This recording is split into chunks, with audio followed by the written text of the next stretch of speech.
When we think of Rome's fall, we imagine barbarians at the gates, broken legions, or emperors murdered in palaces. But empires don't collapse just from external attacks. The real rot starts from within.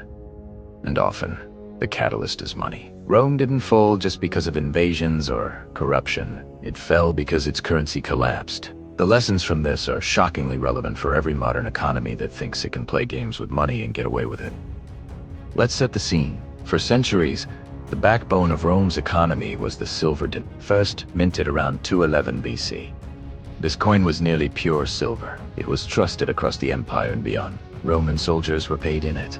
Merchants demanded it, and everyday people stored their wealth in it. The denarius wasn't just money. It was trust, cast in metal. The empire's power and the coin's value were one and the same. As long as people believed in Rome, they believed in its money. But running an empire is expensive. Legions needed pay, roads and aqueducts needed to be built, and endless wars had to be financed. By the 2nd century AD, Rome was struggling to defend its vast borders. Tax revenues couldn't keep up with military costs. So, what did the emperors do? They started debasing the currency. They mixed less valuable metals like copper into the denarius, while trying to pass it off as the same value. At first, it was a small change, but over time, the silver content plummeted. By the mid-3rd century, some coins were less than 5% silver. People weren't stupid. They knew the coins were worthless. Soldiers refused to accept them. Merchants hiked their prices, and trust in the system evaporated. This wasn't just inflation. It was a total breakdown of the economy. Trade ground to a halt.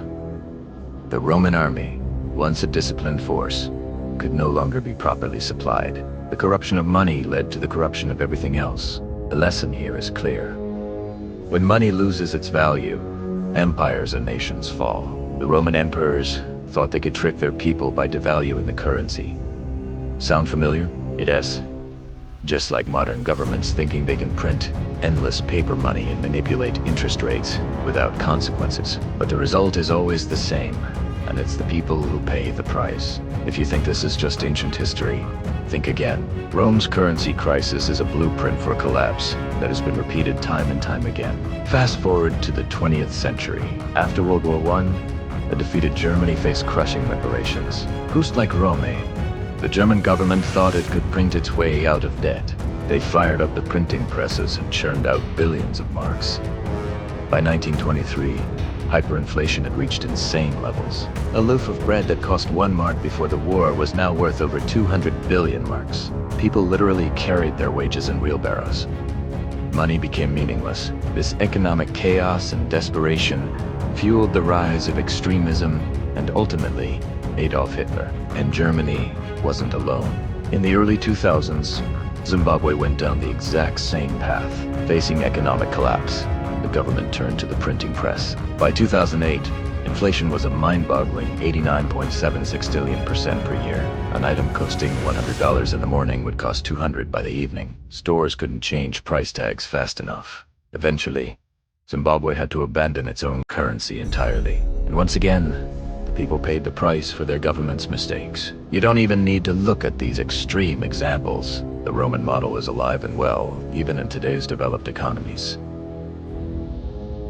Take the United States. In 1971, President Nixon took the dollar off the gold standard. This severed the last link between currency and a tangible asset. The dollar became a fiat currency, backed by nothing but faith in the government. Just like in Rome, the temptation to spend beyond its means became irresistible. Over the next few decades, national debt exploded, the money supply expanded, and inflation became a constant, silent tax on your savings. We may not be carrying wheelbarrows of cash, but we've all felt our purchasing power erode. What you could buy for $1 in 1971 now costs over $7. The coins and bills look the same, but their value has been crippled. The story of Rome's fall is not just a history lesson. It's a warning. When a government debases its money, it debases the trust of its people.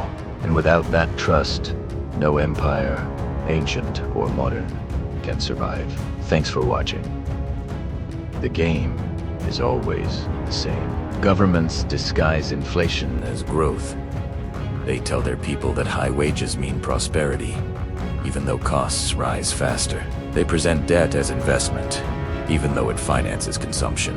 They present rising stock markets as proof of increasing wealth. Just like the Roman emperors, they act as if nothing has changed while silently stealing value from every coin, every bill. What makes this so dangerous today is that the scale is global.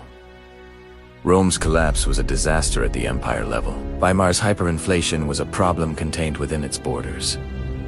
Zimbabwe's was local. But today, the entire world relies on fiat currencies, massive debts, and central banks ready to print trillions at the first sign of a crisis. This means the next collapse won't be limited to a single empire or country. The economic shockwaves will be felt everywhere, all at once. And if history is any guide, the ones who will suffer most won't be the wealthy elite. It will be the millions, even billions, who rely on wages, pensions, and savings, denominated in increasingly fragile currencies. So, what's the personal lesson you should draw from Rome's money crisis? First, understand that inflation is not an accident. It's a conscious choice and a policy. For 2,000 years, it has been the silent tax that brings down empires. Second, realize that real wealth isn't in paper bills or digital numbers on a screen. It's in tangible assets that hold their value when money loses its own. Things like land, valuable skills, and productive businesses. These are the things that endure through economic storms. Third, never assume that stability is permanent. If you had told a Roman citizen their silver denarius would one day be worthless, they would have laughed. If you had told a German in 1913 that a decade later they'd need a wheelbarrow full of cash to buy a loaf of bread, they would have called you insane.